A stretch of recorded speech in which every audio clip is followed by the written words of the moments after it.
Hey everybody, Hunter here.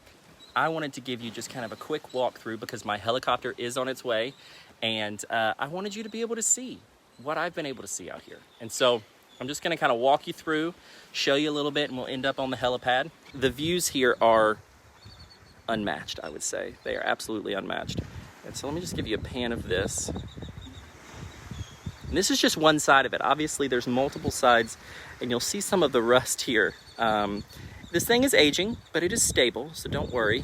All right, so I'm gonna take you inside. So, as you can see, they leave the doors open here because air is what gives it this kind of fresh, any type of relief, because there is no air conditioning. So they dry their clothes through here, all kinds of things. But all these doors are left open all night, all day. So last night when we were sleeping here, these doors were open.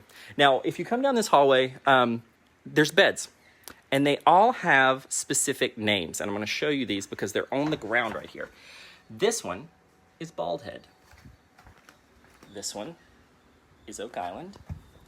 We have some down here from the Outer Banks, Ocracoke, Currituck, and then obviously Roanoke. But these are the bedrooms where people stay. One little note I thought was cool is the collected poems of Emily Dickinson. This is actually the room last night where we recorded Cape Fear Unearthed because it had a nice sea breeze and it was the coolest. Now, again, all these doors, you can walk out any side of the building and there is a view. Like, just completely, there's no place without a view, honestly. Okay, so I'm gonna take you down here and we will walk through. And this is the bathroom, actually. It's actually a very nice bathroom. And they have a nice sign for people. And here's some more bedrooms. These are Hatteras and Body. I actually stayed in Body last night because Oak Island and Bald Head were taken. Unfortunately, I was trying to be Cape Fear related. But anyway, here is another view from the opposite side. And again, I mean, you can't beat it. I mean, come on, this is incredible. This is actually where, and I walk slowly out here because I will tell you, it does test your nerves on some of this, because if you look down, it is actually right there. Those are actually some Coast Guardsmen who actually stayed with us last night. They fished and then they cooked up some incredible Alaskan promenade or parmenade. I'm not exactly sure. I'm not a big seafood person, but good Lord, it was good. And so here is where you can cut up your food, you can grill it, and then you can hand it in right there, and that is the kitchen. Now, some of this stuff is off limits. You know, you can go upstairs, but you know, as you can see, there's a lot of rust that needs to be taken care of, and that's what the volunteers are coming out here to do. They're coming out here to help preserve this tower for the future, for more people to come out here. For more people to come learn out here. They want to bring Boy Scouts and marine science students, all kinds of things, so that they can further the legacy of this place and not let it kind of fall into the ocean. So I'm going to take you down here. I'm going to show you a quick, we passed by the kitchen because there's someone in there and I want to kind of give you guys a good idea of it. But we actually have this room here, and that is the kind of living area. They were playing a ring toss game, and actually a perfect timing to do that. And this is another side of it, and this is actually the side that you would hang off the crane. If you just saw my video, that is what I hung off of. Please don't tell my mother. And then you dangle down, and right below us is that Frying Pan Tower sign. So I'm gonna actually move past these guys. Excuse me, guys, I'm gonna come in here. All right, so they are talking about different things that people are going to be doing this weekend. There's going to be volunteers coming out in a few minutes, but I wanted to show you this area as well. These are the American flags that have been ripped up because they hang on the flagpole on the helipad, and they've gone through hurricanes, storms. You know, some of this is just done by high winds out here on an afternoon. You don't need a hurricane out here. There's just no buildings to kind of keep you from feeling the brunt of whatever the storm is. And so we've got some telescopes for stargazing. The stars were incredible last night. And there's even some unicycles, which I did not try the unicycles because there's no walls on the top and I really don't want to fall off. Here's actually the Frying Pan Tower cam that you can watch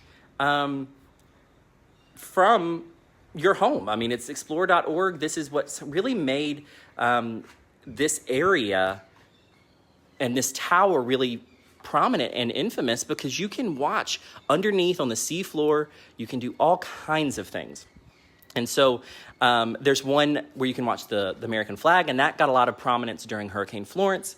And so you can watch those right now. You can kind of get a taste of it out here. So this is kind of the living area. Again, there's some ring toss. There's a Christmas tree that was too seasonal to take down, so they leave it up. The topper is actually named James Bond. And one little note that I'll say, a new addition to Frying Pan Tower is Cape Fear Unearthed. There's a beer on tap here, courtesy of Waterline Brewing. And High Tide Helicopters is actually what brings you out here from Southport, which is what I'm going to catch here in a few minutes. Again, this is the kitchen, and we even have a pantry here. I mean, it's all here. It's all what you need if you have to stay out here for an extended period of time. But you have to take care of it. As it says here, welcome to Frying Pan Tower. Remember, Mom is not here. So you have to keep up. You have to pick up your mess. And when people come out here, they have things that they do. They have projects that they work on. They want to use their time to make the most of it and make sure that they can help, keep this here. Now, I'm going to go down a long hallway so I can take you upstairs. But I'm just going to sneak past them, so hold on. This is one of the projects. They're grinding the walls.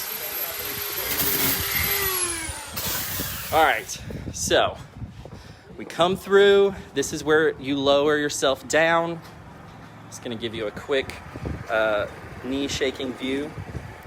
Give you a little bit more of that. And then I'm going to take you upstairs for the finale.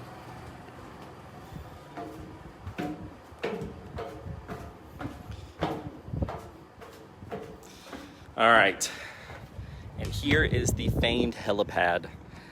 This is, again, panoramic views of the Atlantic Ocean. We are 32 miles off the coast, and it feels like it. This direction right here is Wilmington, or the coast. That's west.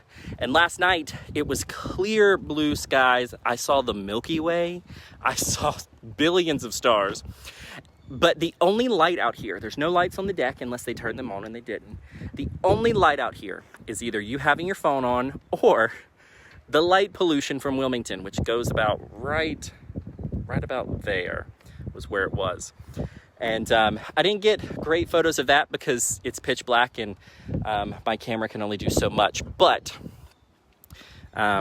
it was quite the experience to have. And I don't know if you can see it out there, but we're actually within sight of the shipping channel, and that is a big container ship that is out there, and you can see them far in the distance. We've seen a lot of them. Thankfully, we haven't seen anything else on the horizon. I've been told that sometimes you might see water spouts. I am completely fine with my experience here not including a water spout. And here's your view of the tower and the American flag. It's beautiful.